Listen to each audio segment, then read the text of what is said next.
अश्विनी पवार और उसकी मां कमलाबाई पवार ट्रैक्टर पर गन्ना लेकर पुणे के पास की शुगर मिल में बेचने जा रही थीं। अश्विनी पवार कॉलेज की स्टूडेंट थी जो छुट्टियों में मां का हाथ बटाने आई थी। उसकी बड़ी बहन नंदिनी पवार इसी जिले की बहुत बड़ी एसपी अधिकारी थीं। जैसे ही वे ट्रैक्टर लेकर कुछ दूर गईं, आगे सड़क पर पुलिस बैरियर लगा था।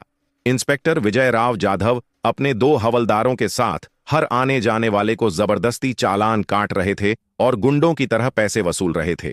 जब अश्विनी और कमलाबाई अपना ट्रैक्टर लेकर वहां पहुंची तो इंस्पेक्टर विजय राव जाधव ने गुंडे की तरह हाथ हिलाकर रोका और गरजते हुए बोला, अरे लड़की, ट्रैक्टर साइड में लगा और फटाफट गाड़ी के कागज दिखा। अश्विनी ने ट्रैक्टर रोका। दोनों मां बेटी नीचे उतरी।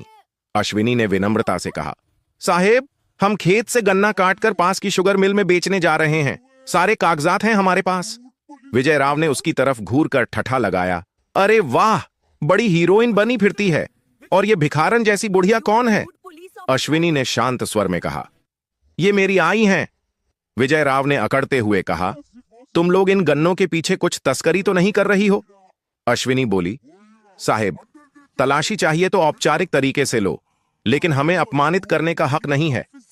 इतने में एक हवलदार ने ट्रेलर से गन्ना खींचा और मुंह में डालकर हंसते हुए बोला, साहेब, मुंह देखो इनका, बोल रही है जैसे इसका बाप कलेक्टर हो। दूसरे हवलदार ने और भी गंदा बोलते हुए कहा, साहेब, मुझे तो ये मां बेटी धंधा करने वाली लग रही हैं। ये शब्द अश्विनी के दिल में तीर की तरह चुभ गए। उसकी आंखें लाल हो गईं। उसने गहरी सांस ली और बोली, जुबान संभाल कर बात करो। ये मेरी आई हैं, सारे कागजात हैं। अपना काम करो, किसी की मां बहन पर उंगली मत उठाओ। पुलिस वालों के मुंह से ऐसे शब्द शोभा नहीं देते। इंस्पेक्टर विजय राव जाधव आग बबूला हो गया। अबे चुप, तेरी जैसी लड़की हमें सिखाएगी, कानून की दुहाई देगी? चल फटाफट कागज निकाल। अश्विनी ने ट्रैक्टर की डिग्गी से सारे ओरिजिनल कागजात निकाल कर दिए।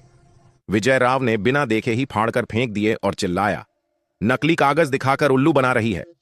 अश्विनी का गुस्सा 7वें आसमान पर पहुंच गया। साहेब, ये क्या बदतमीजी है? ओरिजिनल कागज थे, आपने फाड़ दिए। आपको यह हक किसने दिया?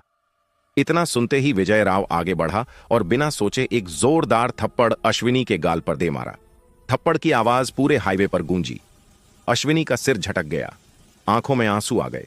जिस जिले की एसपी उसकी अपनी बहन थी, उसी जिले में वर्दीधारी गुंडों से एक बेटी अपमानित हो रही थी। कमलाबाई चीख पड़ी, अरे मेरी लेकराला का मारलस। विजय राव ने उन्हें धक्का देते हुए कहा, चुप भिखारन, ज्यादा बोली तो तुझे भी वैसा ही थोबड़ फोड़ देंगे। दोनों हवलदार शैतानी हंसी हंसते हुए बोले, देखो साहेब, सारी तेजी निकल गई। अश्विनी का खून खौल उठा। उसका हाथ भी उठा, लेकिन रुक गया। भीड़ जमा हो गई थी, पर किसी में हिम्मत न थी। तभी भीड़ में से एक नौजवान लड़का आगे आया और बोला, साहेब, ये गलत है, औरतों के साथ ऐसा नहीं करना चाहिए। विजय राव चिल्लाया, तेरी रखैल है जो न्याय की दुहाई दे रहा है? भग यहां से। फिर विजय राव ने आदेश दिया, इन दोनों को जीप में ठूंसो, थाने ले चलो, वहां बताते हैं पुलिस की पावर। जीप में अश्विनी अपनी मां को सीने से चिपकाए बैठी थी। कमलाबाई रो रही थी। अश्विनी की आंखें आसमान की ओर टिकी थीं, चेहरे पर खामोशी, दिल में आग। थाने पहुंचते ही विजय राव मूंछों पर ताव देते हुए गरजा, लॉकअप में ठूंस दो इनको, सुबह तक सारी अकड़ निकाल देंगे। दोनों हवलदारों ने धक्के मारकर मां बेटी को एक बदबूदार अंधेरी कोठरी में बंद कर दिया। दरवाजा बंद होते ही सिसकियां गूंजने लगीं। कमलाबाई रोते हुए बोलीं, लेकरी, हे लोक आम्हाला कुठे बंद करून ठेवलेत, आता काय होणार? अश्विनी ने मां को गले लगाया, आई, काळजी करू नका, थोड़ी वेलेची गोष्ट आहे, सगलम बरम होईल। कमलाबाई को दमा की पुरानी बीमारी थी। थोड़ी देर में उनकी सांसें फूलने लगीं। अश्विनी घबराकर चीखने लगी, कोणीतरी माझ्या आईला बाहेर काढा, त्यांना श्वास येत नाहीये। इंस्पेक्टर विजय राव ऑफिस में पैर ऊंचे करके बैठा था। आवाज सुनकर भी अनसुना करता रहा। फिर गुस्से में कोठरी में घुसा और बोला, अबे शांत रह साली, सुख चैन से बैठने नहीं देगी। अश्विनी बोली, माझ्या आईची तबीयत खूब खराब आहे, त्यांना बाहेर काढ़ा। विजय राव ने कमलाबाई की तरफ देखा और ठट्ठा कर हंसा, यहीं मरने दे इस बुढ़िया को, 2-4 दिन में वैसे भी टपक जाएगी।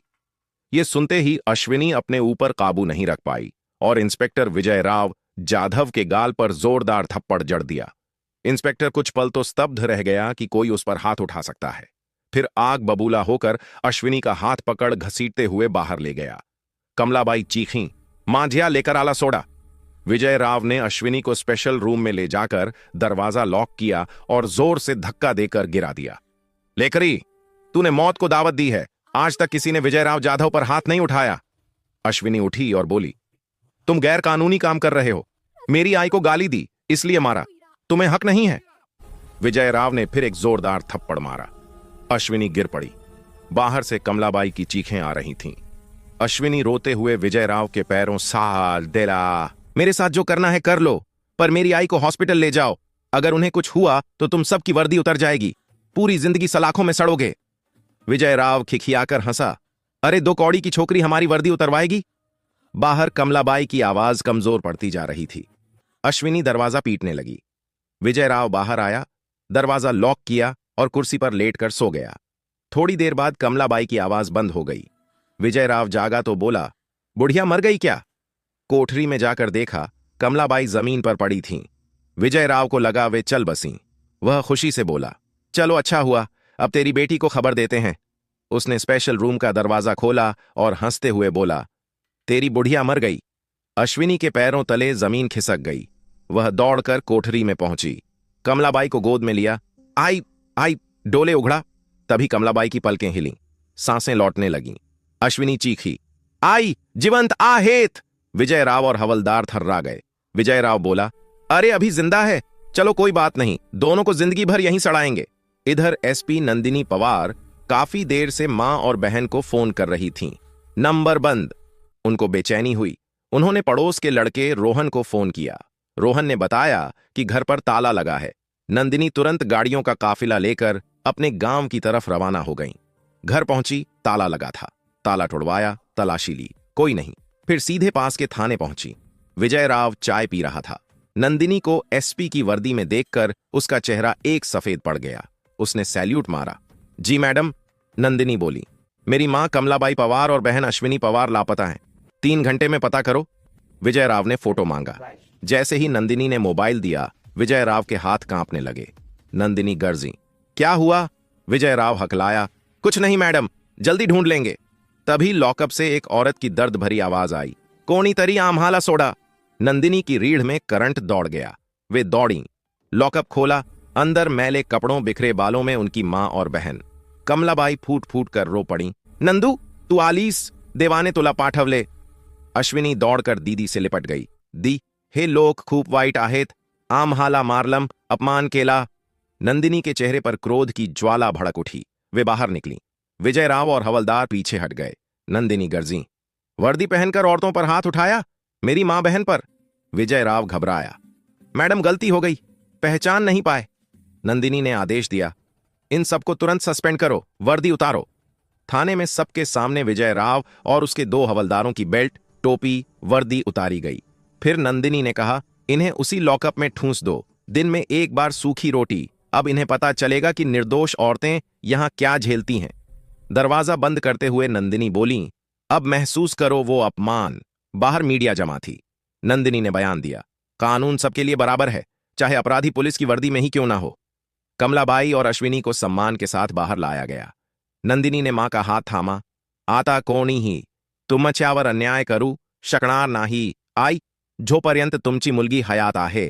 थाने के ऊपर तिरंगा लहरा रहा था। उस दिन उस इमारत में पहली बार सचमुच इंसाफ की गूंज सुनाई दी।